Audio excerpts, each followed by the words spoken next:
देखिए, राहुल जी ने जो प्रोग्राम दिया देशव्यापी, उनको तमाम युवा साथियों ने वेलकम किया है।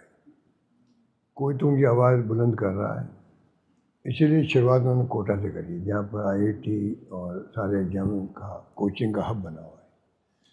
अब कल एक और आत्महत्या हो गई है नवलगढ़ राजस्थान में, वो मेरे ख्याल दूसरी या तीसरी है। ये कितनी आत्महत्याएं हुई होगी देश के अंदर, कोई फिगर तो सरकार देती नहीं है।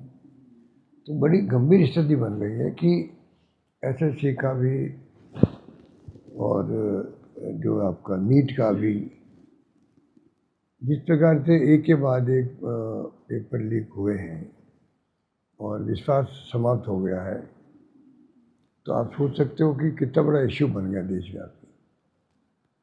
और उसी को मैसेज देने के लिए सरकार को एक इस्तीफा मांगा शिक्षा मंत्री का, वो ये नहीं दिला पा रहे हैं। ये डेमोक्रेसी में तो पहला काम होता है कि पब्लिक ओपिनियन पॉपुलर डिमांड करती है तो उसमें कुछ एक्शन होता है, ये नहीं करते। दुर्भाग्य देश का। तो तमाम तरह के जो इनके कारनामे हैं सरकार के और एनडीए गवर्नमेंट के और बीजेपी की विशेष रूप से, वो यही है कि इलेक्शन कमीशन हो, जुडिशरी हो, एजेंसी सीबीआई, ईडी या इनकम टैक्स हो। इलेक्शन कमीशन तो एजेंट की तरह हो गया है। आपने देखा बंगाल में और बिहार में क्या हुआ। तो ये स्थिति जो बनी है, ये धीरे धीरे बहुत खतरनाक बनती जा रही है देश के लिए, बहुत खतरनाक बनती जा रही है। डेमोक्रेसी कहाँ रहेगी। और ये बात कहते हैं कि कांग्रेस मुक्त भारत या विपक्षी पार्टियों को समाप्त कर दो, तो बिना प्रतिपक्ष के पक्ष क्या होगा। तो ये बातें सब समझते हुए जानबूझ करके ये स्थिति पैदा करना चाहते हैं, जिससे कि एक पार्टी के राज चलता रहे, नाम मात्र की डेमोक्रेसी हो। जैसे चाइना के अंदर तो डेमोक्रेसी है ही नहीं, और वहाँ भी विपक्ष की पार्टी नाम मात्र की है, और इलेक्शन कमीशन भी होगा। तो ये स्थिति इस देश में नहीं बननी चाहिए। मैं जो बार बार कहता हूँ युवाओं को, छात्रों को, आप राजनीति में आइए, विचारधाराओं को समझिए सब जगह। ये वक्त आ गया है, बहुत संकट की घड़ियाँ देश के अंदर है। माहौल ऐसा है कि कोई विरोध प्रदर्शन कर दे पानी को लेके। अब जोधपुर में पानी को लेके प्रदर्शन किया, एफआईआर दर्ज होगी। दवा के अंदर मंत्री का इलाका है, कानून मंत्री का 144 लग गई पानी को लेके। जो हालात बन गए जोधपुर के अंदर, जोधपुर शहर में 144 लगा दी है, डर के मारे आंदोलन बड़े नहीं हो जाए। बीकानेर में तो बीजेपी वाले खुद गए थे बिजली को लेके मांग करने के लिए, तो जाके वहाँ एडिशनल एसपी ने धमका दिया उनको भी। वहाँ बहस हो गई, वो कि हम धरना दे देंगे यहाँ पर। तो जिस प्रदेश में स्थिति हो कि अक्रॉस द पार्टी लाइन भी लोग सड़कों पर आने लग गए, बीजेपी तो शासन में है, अगर वो आए होंगे तो क्या बेहतरी होगी। मेरे पास तो लोग मिलना आते हैं, वो क्या क्या किस्से कहानी बताते हैं, पानी को लेके, बिजली को लेके त्राही त्राही मची हुई है, और सरकार की नींद खुल नहीं रही है। उनको एहसास भी नहीं कि वास्तव में प्रॉब्लम भी है, क्योंकि अनुभव की कमी है। अनुभव का विकल्प नहीं होता, इसलिए मैं बार बार कहता हूँ। और इसलिए परवाह नहीं कर रहे हैं, बल्कि उल्टा कहते हैं कोई समस्या ही नहीं है। आप स्वीकार तो करो इस समस्या, हम कोशिश कर रहे हैं, प्रयास कर रहे हैं ठीक करने की, तब भी जनता के चलो सरकार प्रयास कर रही है। इनकी अप्रोच बिल्कुल नेगेटिव अप्रोच है, संवेदनहीन लोग हैं ये लोग, मेरा मानना है। और यही तरीका इन्होंने अपना रखा। बढ़ते बढ़ते देखिए आप, बिना किसी नटराजन का पर्चा ही खारिज कर दिया। कहाँ जा रहा मुल्क। स्पीकर साहब के एरिया में राहुल गांधी जी आ रहे हैं, उनको वेलकम करना चाहिए। जो उनके हाउस के जहाँ वो स्पीकर है, उस हाउस का नेता प्रतिपक्ष आ रहा है, तो स्वागत करने की बात तो कहीं गई। ऐसा मैसेज दे दिया कि ओम बिरला के खिलाफ है, कोई नहीं जाए वहाँ पर। उनको स्थिति स्पष्ट करनी चाहिए। ये नौबत क्यों बनी, किसके इशारे पे आप ये शुरुआत वहीं से हो रही है देश की। राहुल गांधी जी के अभियान की शुरुआत कोटा से, राजस्थान से हो रही है। वो ट्रेन से आ रहे हैं, और आप कह रहे हो कोचिंग संस्थाओं को, उनको धमके दे रहे हो कि आपके तो कई कमियाँ आपके इंस्टीट्यूशन में, और नतीजे भुगतने के तैयार रहो।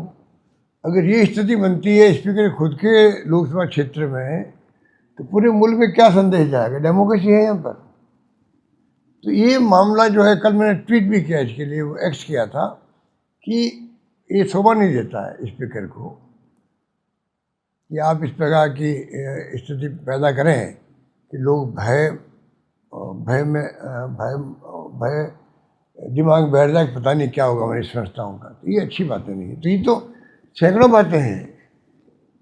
कोई खड्डा लेकर के आंदोलन कर ले तो उसकी एफ आई आर दर्ज हो जाती है। आप राष्ट्रद्रोही हो, देशद्रोही हो, स्टेट द्रोही हो, कुछ भी कह दीजिए आप। तो ये स्थिति मैं पहली बार देख रहा हूँ देश के अंदर, जो कि बहुत नाजुक स्थिति है।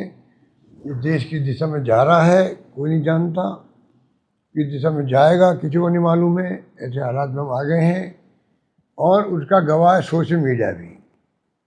जो मैं देखता हूँ कि अच्छे वहाँ जो पत्रकार, साहित्यकार, लेखक, बुद्धिजीवी हैं, वो जब आपस में डिस्कशन करते हैं तो पूरा देश उनको सुन रहा है, समझ रहा है कि ये जो बोल रहे हैं इन बातों में दम है। पर दुर्भाग्य से दबाव में है मेन स्ट्रीम मीडिया, इसलिए इशू नहीं बन पा रही। ये मेरा आरोप है, चाहे बुरा मानो चाहे कुछ समझो, पर ये स्थिति बनी हुई देश के अंदर। उनको निकलना चाहिए इस दबाव से, जो दबाव सहन कर लिया 12 साल तक। अब वक्त आ गया कि आप निकलो दबाव से, क्योंकि इतिहास आपको ही माफ़ नहीं करेगा। ये मेरा मानना है।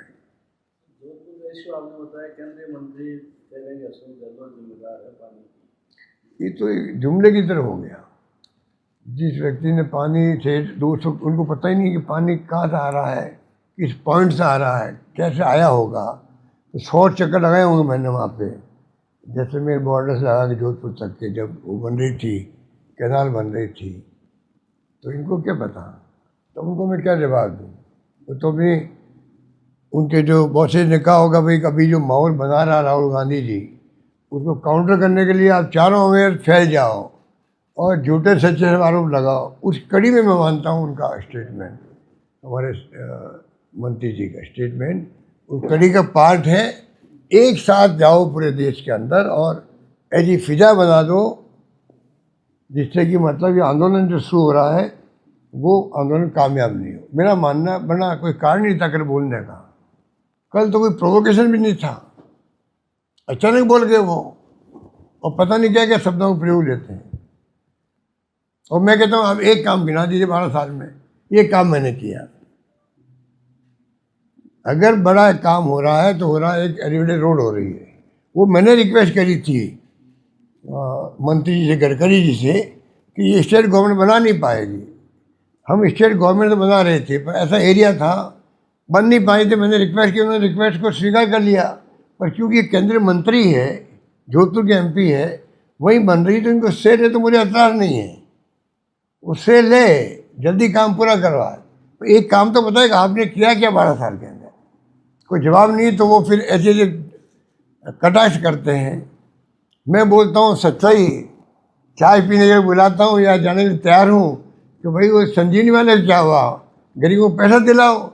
अब वो जब उनको तकलीफ होती है ऐसी बातों पर, तो फिर वो फाउल खेलने लग जाते मेरे साथ में। ये बात सर, कर्नाटक के होम मिनिस्टर प्रियांक खड़गे ने सर प्रमुख मोहन भागवत को लेटर लिखा है। किसने? प्रियांक खड़गे, होम मिनिस्टर कर्नाटक का। क्या लिखा? कि आप अपने रिकॉर्ड के बारे में जानकारी बताएं, यानी कितनी आपके पास राशि है, क्या शाखाएं, क्या इतिहास है आपका, जानकारी मांगी हो। किसकी मांगी? आरएसएस की। आरएसएस को जवाब देना चाहिए। अगर आरएसएस के जवाब मांगी है, मान लीजिए, तो इतना बड़ा संगठन है, 100 वर्ष पूरे हो गए उनको, और उनको शुक्रिया अदा करना चाहिए कांग्रेस सरकारों का, तो कांग्रेस का। आज जो आरएसएस यहाँ तक पहुँची है, अगर कांग्रेस का रवैया भी आरएसएस और बीजेपी की तरह होता, अगर इनका अप्रोच वही होती जो आज अप्रोच पूरे मुल्क के साथ में है, तो आरएसएस पनपती नहीं। 2 बार बैन किया इसको, गांधी की हत्या पर और बाद में इमरजेंसी पर। वहाँ पर बैन हटा दिया, माफ़ी मांग ली थी। माफ़ी तो कई बार मांग चुके हैं पहले भी। तो बैन हटा ही नहीं। कभी हमारी सरकारें बनी हैं केंद्र में, राज्यों में, तो हमारे ब्लड में नहीं है कि हम कोई टारगेट करें आरएसएस के लोगों को। ये खुद जानते हैं, प्राइवेटली आरएसएस वालों पूछ लीजिए, वो कहेंगे साहब बीजेपी का राज है पर काम ज़्यादा हमारे कांग्रेस राज में होते थे। आज ये जुमला राजस्थान के अंदर भी है और ये भावना पूरे मुल्क में है। कभी भी कांग्रेस की सरकारें केंद्र में हो या राज्य में हो, व्यक्तिगत रूप से किसी आरएसएस के नेता या कार्यकर्ता और उनके परिवार पे बदले की भावना से काम नहीं किया। और ये उल्टा कर रहे हैं हमारे साथ में देश से, तो इनको क्या बात करें, इनके लिए इनको जवाब देना चाहिए उसका। भाई आपने सारी जगह बिल्डिंग बन रही है पूरे देश के अंदर, बड़े बड़े भवन बन रहे हैं, दिल्ली में बहुत शानदार भवन बना करोड़ों अरबों का, बीजेपी के 800 जगह भवन बन गए हैं। आखिर पैसा कहाँ से आ रहा है इनके पास? चाल चरित्र चेहरे वाली पार्टी है, तो पैसा आ कहाँ से रहा है ये तो बताएं कम से कम जनता को। आप हिंदू धर्म के नाम पर, हिंदू हम नहीं है क्या? पूरा देश हिंदूवादी है। जो हिंदू है, मुस्लिम है, सिख है, ईसाई है, फारसी और जैन धर्म है। सब आराम से जो संविधान में लिखा हुआ है उसके अकॉर्डिंग टू अपना जीवन व्यतीत करें, कोई एतराज नहीं होना चाहिए। पर ये जानबूझ के प्रोवोक कर रहे हैं अन्य धर्मों के लोगों को, वो उचित नहीं है, इनके हित में भी नहीं है। लॉन्ग टर्म में ना देश हित में है, ना भारतीय जनता पार्टी हित में है और ना आरएसएस के हित के अंदर है। अगर माहौल तनाव का बनता है, अगर किसी मुल्क में लोग भड़क जाते हैं, तो आप बताइए किसके हित में? किसी के हित में नहीं है। तो ये इनको सोचना चाहिए, आप बदलो, अपने आप को बदल दो। जो गलतियाँ की उसको भूलो और माफ़ करो, जो मेरा नारा है, भूल जाओ पहले मैं बातों को। अब आगे से आप कहो भाई हमने अपनी विचारधारा बदल रहे और हम सेकुलरिज्म की जो आपकी संविधान में प्रावधान किया इंदिरा जी के वक्त में, उनको मानेंगे, उस पर चलेंगे। ये उनका बदलाव होना चाहिए। राज में 3 बार चुनाव जीत गए हो देश से, जिस देश में डेमोक्रेसी है तब जीते आप। और डेमोक्रेसी के लिए तो इंदिरा गांधी जी ने जान दे दी, राजीव गांधी ने जान दे दी, पर देश को एक बार अखंड रखा, टूटने नहीं दिया, खालिस्तान नहीं बनने दिया। आपको अपनी विचारधारा बदलनी चाहिए, बीजेपी को अपनी विचारधारा बदलनी चाहिए। अब राज में आ गए आप लोग, तो 50 साल तक 60 साल तक विपक्ष में थे, तो कांग्रेस ने आपके साथ वो व्यवहार नहीं किया जो आज आप कांग्रेस वालों के साथ व्यवहार कर रहे हो, या विपक्ष के साथ व्यवहार कर रहे हो। बहुत खतरनाक व्यवहार कर रहे हो। ईडी जा रही है, इनकम टैक्स जा रही है, सीबीआई जा रही है, और आपका जो 0.2% है वो आपका कन्विक्शन रेट 0.2%, पार्लियामेंट में जवाब दिया मेरे ख्याल से 0.2%। इसका मतलब क्या है? प्रोसेस एडोप्ट करते नहीं हो, उसके पहले आप छापे डाल दो, परिवार को तंग करो दिन भर, अटैच कर दो प्रॉपर्टी, केस बना लो, बाद में आप चार्जशीट पेश करो, और आपकी 0.2% भी नहीं है आपकी, सैकड़ों, आपने पता नहीं सैकड़ों हजारों कितने इन्होंने छापे डाल दिए देश के अंदर। और वॉशिंग मशीन इनके पास में। जो नेता करप्ट कहते हो, आप खुद करप्ट करते हो। प्रधानमंत्री खुद ने कहा अजीत पवार को करप्ट, और 2 दिन बाद में ले लिया, पार्टी में भी वित्त मंत्री बना दिया, डिप्टी सीएम बना दिया। ये तो एग्जाम्पल ऐसे हैं जो पूरा मुल्क देख रहा है, इनको देख रहा है। इसलिए मैं थोड़ा चिंतित हूँ कि देश में होगा क्या होगा अगर यही हालात रहे। तो बंगाल के चुनाव में देख लिया, बंगाल की तरह 2.5 लाख लोग भेज दो आप वहाँ पे, फोर्सेज के, पैरामिलिट्री फोर्स के, और उनके कार्यकर्ता गुंडागिरी करने लग जाए चुनाव के पहले, चुनाव के बाद में। काउंटिंग में मैंने कभी नहीं सुना है गुंडागिरी होते हुए। पहली बार बंगाल में काउंटिंग करने वाली लड़के थी, यंग, और मेरे ख्याल से ममता जी खुद के ऊपर भी बदतमीजी की गई, ये सब खबरें आ रही थी। ऐसा मैंने कभी देखा नहीं। काउंटिंग ऐसी चीज़ होती है, भाई जीत हार हो गई, अब तो वहाँ भी आप नहीं चूके, ये स्थिति इन लोग की। तो इसलिए मैं चिंतित हूँ कि भाई देश की दिशा में जा रहा है। राहुल गांधी जी लगातार पार्लियामेंट के अंदर भी बाहर भी विपक्ष के नेताओं के नाते अपनी भूमिका अदा कर रहे हैं। इनके दिलों में है ही नहीं कि भाई विपक्ष भी कुछ चीज़ होती है। आप चुनाव जीत के आए हो, सरकार बनी है, तो विपक्ष भी चुनाव जीत के आया है और विपक्ष की भूमिका अदा कर रहा है। आप क्यों नहीं उनको, आप उनकी बात को समझो, सुनो, मानो नहीं मानो आपकी मर्जी है, पर बातचीत तो करो कम से कम। सुझाव क्या दे रहा विपक्ष आपको, विपरीत पार्टियां क्या बोल रही है, वो तो सर आपने तोड़ दिया। आपने यहाँ तक कर ली बेईमानी। आपने जो संविधान संशोधन ला रहे थे, एक मांग थी खड़गे साहब की, राहुल जी की, भाई आप ऑल पार्टी मीटिंग बुला लो। मैं 50 साल से देख रहा हूँ, ऑल पार्टी मीटिंग बुलाने का मतलब क्या, भाई सबकी सलाह कर लो, करो आप अपनी मर्जी की, सरकार आपके पास में। वो नहीं बुलाई उन्होंने, और अलग अलग पार्टियों को बुला करके उनको समझाया गया, बातचीत की गई, और भ्रम पैदा दिया कि सब पार्टी साथ में। फिर मुँह की खानी पड़ी पार्लियामेंट के अंदर इनको। ये नौबत क्यों आई? उन्होंने कहा अब चुनाव हो रहे हैं बंगाल में, तमिलनाडु में, उसके बाद आप मीटिंग पार्लियामेंट सेशन बुला लो। आपने वो भी नहीं बुलाया। तो ये जो डेमोक्रेटिक पैटर्न है, या जो डेमोक्रेटिक परंपराएं तोड़ के राजनीति कर रहे हैं, 47 की बात कर रहे हैं। 47 तो कौन जिंदा रहेगा पता नहीं। 2047 वो सपना देख रहे हैं। आप बताइए, जनता को इस प्रकार गुमराह कर करके आप कब तक चुनाव जीतोगे? चुनाव जीतने ही मकसद है कि आपका खाली देश का फ्यूचर का सवाल नहीं है आपके दिमाग के अंदर। चुनाव जीतना एक बात हो सकती है, पर डेमोक्रेसी को जिंदा रखना, मजबूत करना भी तो आपका फर्ज होना चाहिए। जो आप निभाने की बजाय कमजोर कर रहे हो डेमोक्रेसी को, ये मेरा मानना है। इंदिरा गांधी को लेकर आपने जो बयान दिया, उस पर नई डिबेट हुई है। भाजपा में के कई नेता इस पर बोले हैं, घनश्याम तिवारी बोले हैं, दिया कुमारी ने कहा है, घनश्याम तिवारी जिनको आप कभी कांग्रेस में लेके आए थे, वो आपका काउंटर कर रहे हैं। देखिए, जितने लोग बोल रहे हैं ना, ये खुद नहीं बोल रहे हैं, इनको बुलवाया जा रहा है ऊपर से। RSS वाले बोलो, चाहे इनके नेता बोलो, आप कोई स्टेटमेंट देना, आप कोई देना, आप कोई देना। कई बार लिखित में जो आता है, जो छपता है ना, वो लैंग्वेज में होती नहीं है। इनमें के अच्छे लोग हैं जो लैंग्वेज में जानता हूँ कि लैंग्वेज क्या है, वो लैंग्वेज बदली जाती है, समझ जाते हैं भाई ये तो ऊपर से लिख के आया है, इतनी दे रहे हैं स्टेटमेंट। नंबर 1 बात। नंबर 2 बात, मैंने क्या कहा, जो कानून की बात मैंने कही, पूरे देश में डिस्कशन हो रहा है, अच्छी बात है। डेमोक्रेसी में डिस्कशन होता रहना चाहिए, उसी से राष्ट्रीय डिबेट बनती है, और डिबेट में कुछ बातें निकल के आती है। मैंने क्या कहा, ये मेरे पास कानून क्या कहता, संविधान क्या कहता है। आप भी संविधान की बात करते हो, राहुल गांधी कहते हैं कि संविधान की रक्षा करो, आप संविधान की धज्जियां उड़ा रहे हो।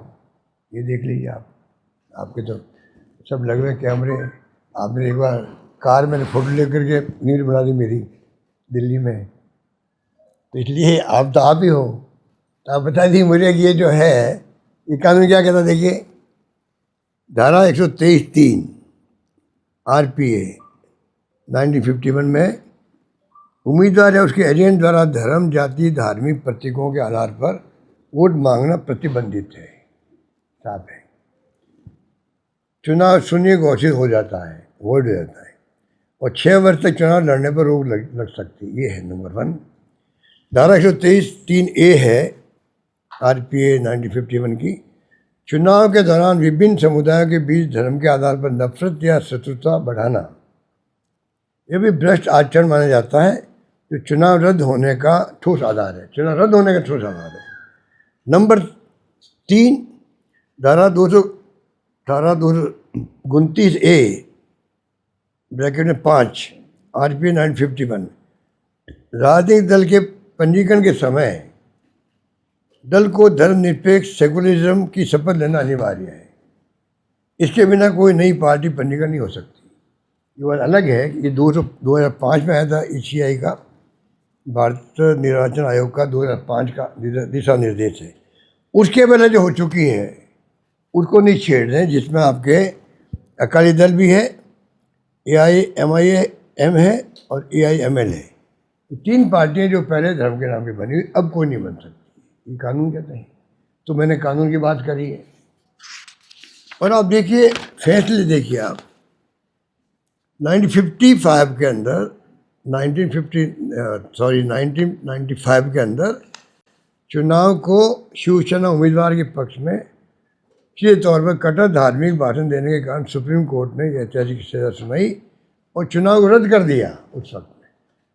चुनाव रद्द कर दिया था और 6 साल का प्रतिबंध लगा दिया। चुनाव जीता हुआ था वो, चुनाव अदालत द्वारा चुनाव रद्द कर दिया गया और मताधिकार चुनाव लड़ने पर रोक लगा दी 6 साल तक। ठीक है। 95 में एक और केस हुआ डॉक्टर दास राव देशमुख का, नांदेड़ का। लोकसभा चुनाव के दौरान उम्मीदवार की सहमति से रैलियों और वाहनों पर धार्मिक नारे और सांप्रदायिक पोस्टर लगाने को भ्रष्ट आचरण माना गया हाईकोर्ट ने, और चुनाव जीता हुआ रद्द कर दिया। भी चुनाव रद्द किया पार्लियामेंट का, बताइए। नंबर 3 95 का ही है, ये भी मनोज जोशी का है। ये भी चुनाव जीता हुआ था, वो रद्द किया, पर इनको रिलीफ मिल गई सुप्रीम कोर्ट से कोई टेक्निकल पॉइंट पर, वो अलग बात है। बैरून शेखावत, जो मैंने कल जिक्र किया था 95-96 के अंदर, ये याचिका खारिज कर दी गई बाद में सुप्रीम कोर्ट में, पर ये केस फंस गए हाई कोर्ट के अंदर। केस चला, चुनाव रैलियों में राम मंदिर और लक्ष्मी जी के प्रतीक का जिक्र करने वाले बैरून सिंह शेखावत साहब ने चुनाव की रैलियों में राम मंदिर और लक्ष्मी जी के प्रतीक का जिक्र करने का उन पर आरोप लगा। कोर्ट ने साक्ष्यों की कमी के कारण, आप जानते हो कि मुख्यमंत्री बन गए थे ये, इस 93 का चुनाव था ये, 95-96 में केस हुआ, और क्योंकि मुख्यमंत्री थे तो आप समझ सकते हो कि साक्ष्य कहाँ मिलेंगे, अपन जानते ही बात को। तो साक्ष्य के अभाव में बाद में कमी के कारण उनको उन्होंने खारिज कर दिया, माना ये भी फंसे हुए थे। अमित शाह जी 2014 के अंदर मुजफ्फर दंगों के बाद पश्चिमी यूपी की रैलियों में कथित तौर पर अपमान का बदला वोट से लेने, अपमान का बदला वोट से लेने का उन्होंने खाली जैसी बातें कहने पर भी समुदायों के बीच तनाव बढ़ाने का दोषी माना गया इनको, और चुनाव आयोग द्वारा प्रचार पे रोक लगा देने के ऊपर। आप प्रचार नहीं कर सकते फ्यूचर के अंदर, फ्यूचर मतलब उस चुनाव के अंदर रोक लग गई इनके ऊपर। योगी आदित्यनाथ जी, जो मुख्यमंत्री, माननीय मुख्यमंत्री जी है, मेरठ की रैली में विपक्ष पर हमला बोलते हुए अली और बजरंग बली वाली विवादित धार्मिक टिप्पणी की थी, जिसे आचार संहिता का गंभीर उल्लंघन माना गया और 3 दिन तक देशव्यापी बैन कर दिया कैंपेन पर, पूरे देशव्यापी, क्योंकि चुनाव पार्लियामेंट का था। 3 दिन तक, 3 दिन तो एक संकेत है, पर बहुत बड़ा एक प्रकार पनिशमेंट है, मैसेज है। मायावती जी ने भी 19 के अंदर देवबंद की एक सहारनपुर की एक संयुक्त रैली में मंच से मुस्लिम मतदाताओं से अपना वोट न बंटने देने और एक मुश्त वोट देने की खुली धार्मिक अपील की थी। बताइए, इतने सब काम लेने से ही कि आपके वोट बंटना नहीं चाहिए, इसका मतलब आपका सेंस जो है वो धार्मिक भावना भड़काने का या धार्मिक वोट मांगने का, धार्मिक आधार पर, उसको देखिए आप 48 घंटे तक उनके ऊपर बैन लगा दी पूरे देश भर में कैंपेन करने का। ये मैं आपको एग्जाम्पल इसलिए दे रहा हूँ कि मैंने कहा, सोच समझ के कहा कि आज आप बताइए, बीजेपी जो है अपना आपको विश्व की सबसे बड़ी पार्टी कहती है, और हो सकता हो क्योंकि जिस प्रकार उन्होंने कारगुजारियाँ करी है देश के अंदर, तो वो बहुत बड़ी बात है कि धन इकट्ठा इतना हो गया कि वो खर्च कहाँ करे। हमारे तो अकाउंट भी रुका दिए बैंकों में, ब्लॉक करवा दिए कांग्रेस के, और खुद वो आपके बॉन्ड, इलेक्ट्रल बॉन्ड धमका करके पैसा लेना, बॉन्ड आए तो ईडी का वापस नोटिस, वापस विड्रॉ हो जाना। जो तमाशा हुआ है, सुप्रीम कोर्ट का फैसला अधूरा था वो कि कॉन्स्टिट्यूशन के खिलाफ ये बॉन्ड है, बैन कर दिया बॉन्ड को। अरे ये करना चाहिए, साथ में जो पैसा इकट्ठा हुआ, चाहे वो किसी पार्टी के पास हुआ, कम ज़्यादा हुआ है, वो तमाम पैसा प्रधानमंत्री राहत कोष में जमा करवाओ। असली फैसला वो होता, वो तो हुआ नहीं है। फैसला खाली इतना ही हुआ कि भाई ये संविधान के खिलाफ है, असंवैधानिक है, बैन कर दिया आगे के लिए। उससे क्या मतलब हुआ? इतना धन इकट्ठा कर लें लोगों ने, वो धन जो है वो तो लेवल प्लेइंग फील्ड जो है, बराबर का फील्ड कहाँ हुआ? बीजेपी और इनके बाकी पार्टियों के बीच में बराबरी का मैदान तो है नहीं खेलने का। आप बताइए फिर क्या होगा? वो स्थिति में ये राजनीति कर रहे हैं, एक तरफा तानाशाही प्रवृत्ति इनकी है। भाई जब मुकदमा दर्ज कर रहे हो आप, कोई खड्डे के ऊपर धरना दे रहा है, पानी पे मांग कर रहा है, बिजली की मांग कर रहा है, 144 लगा रहे हो, पुलिस में मुकदमा दर्ज करवा रहे हो, ये तो राजस्थान की बात मैं कर रहा हूँ। पूरे हिंदुस्तान में कितने पत्रकार, साहित्यकार, लेखक के खिलाफ लिखा वो जेल में बैठे हुए हैं, छोड़ नहीं रहे उनको, ऐसी धारा लगा देते लोग। तो कहाँ डेमोक्रेसी रह पा रही है यहाँ पर? इसलिए मैंने कहा कि इंदिरा गांधी यदि मजबूत नेता होती, ये कानून मैंने पढ़ के सुना आपको, ये मैं जानता हूँ, इंदिरा गांधी बड़े नेता होती और ये हरकतें ये करते, तो बैन लगाने की मैंने बात कही थी कि इनके बैन लग जाता। वो क्या लग जाता? कानून से लग जाता, इलेक्शन कमीशन लगा देता इनके ऊपर। अब तो इलेक्शन कमीशन जो मिली भगत है इनकी, उनका एजेंट बन गया वो, तो किसको कहे? मैंने बताया था इंदिरा गांधी इतनी मजबूत नेता थी जिसने बांग्लादेश आज़ाद करवा दिया, छक्के छुड़ा दिया पाकिस्तान के, साथ में बेड़ी की परवाह नहीं करी, अमेरिका के बेड़ा रवाना हो गया था वहाँ से। और आज क्या हो रहा है? हमारे प्रधानमंत्री मोदी जी, क्या किसी पार्टी के है तो हमारे प्रधानमंत्री, क्या क्या बोल रहे हैं ट्रम्प साहब, क्या बेइज्जती करें हमारे देश की, अभी तक किए जा रहे हैं। कल पर समझौता हुआ, हिंदुस्तान का इतला नहीं करी उन्होंने, पूरे मुल्कों की इतला करी। क्या हो रहा? वो तो वहाँ के प्रधानमंत्री को पता नहीं हो, वो राष्ट्रपति को क्या हो गया भगवान जाने। कोई जमाने में कैंपेन में गए थे प्रधानमंत्री, तो अगली सरकार ट्रम्प सरकार। मेरे ख्याल से प्रधानमंत्री ने जो गलतियाँ बड़ी बड़ी करी, उसमें 2 गलतियाँ तो मैं कह सकता हूँ, अगली सरकार ट्रम्प सरकार, और नंबर 2 अभी इजराइल गए जो, उसके 2 दिन बाद में युद्ध शुरू हो गया, वो बहुत बड़ी गलती करी। इतना तो ध्यान होना चाहिए, या इतना इजराइल को उनको रहना चाहिए विश्वास के अंदर।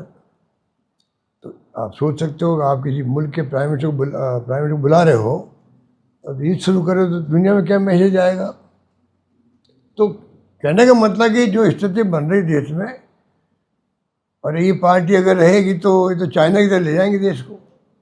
ये चुनाव तो नाम के होंगे, ये तो खुद कह चुके हैं प्रधानमंत्री, क्या आप अमित शाह जी कह चुके हैं, अगले 50 साल हम राज करेंगे। तो आप भविष्य वक्ता हो क्या? भविष्य वक्ता हो आप? 50 साल राज करेंगे? अरे भाई जनता जीताएगी तो आप, कोई पार्टी राज करे अलग बात है, पर आप, क्योंकि आपके दिमाग में तानाशाही प्रवृत्ति है, आपका विश्वास लोकतंत्र में है नहीं, इसलिए आप इस पर बातें कर रहे हो, और वही आपकी चाल ढाल दिख रही है, साम दाम दंड भेद, उसके आधार पर आप राज कर रहे हो। ये मेरा कहना है।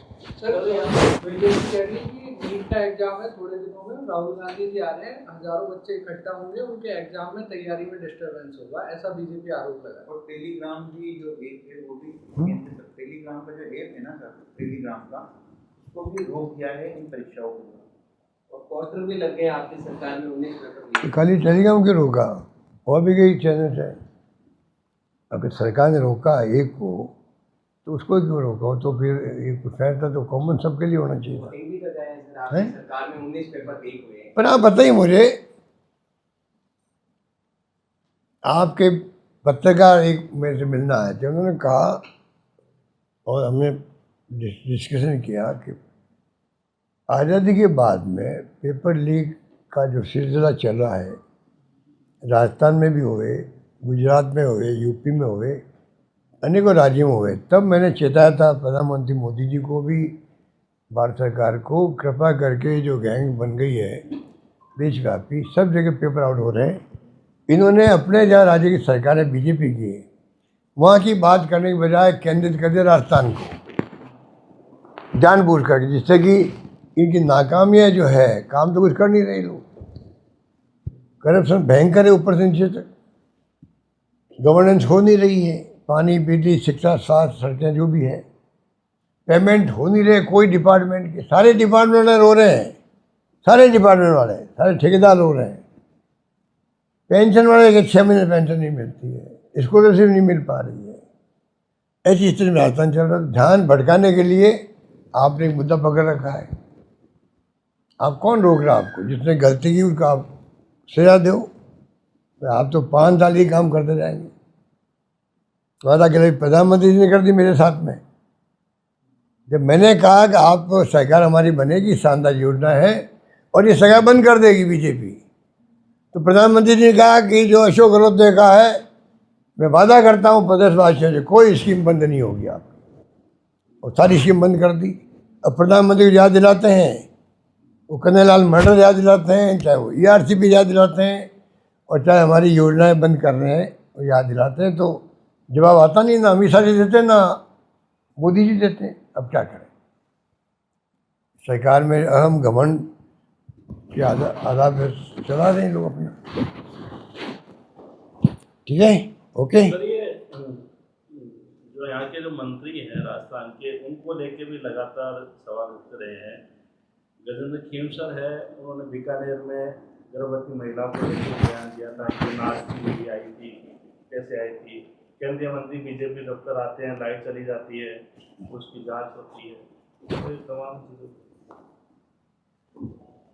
देखिए, जब मैं कह रहा हूँ गवर्नेंस नाम की चीज़ नहीं राजस्थान के अंदर, जब ये स्थिति है तो ये सब बातें आप कह रहे हो, तो 2 बातें कही आपने। तो अनेकों बातें हैं जो इनके बारे में कही जा सकती है, कही जा सकती है। जिस प्रकार से मंत्री छापे भी डाल रहे हैं और एजेंट पकड़े जा रहे हैं, उनके ही मंत्री जी के ही, और मंत्री जी कहते मैं इस्तीफा दे सकता हूँ।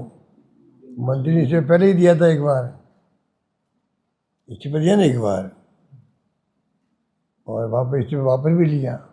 तो अभी ये करप्शन की बात को लेकर के मैं, अगर मेरी बात नहीं मानेगी तो ये हमारे करोड़ी मीणा जी की फितरत के अंदर है।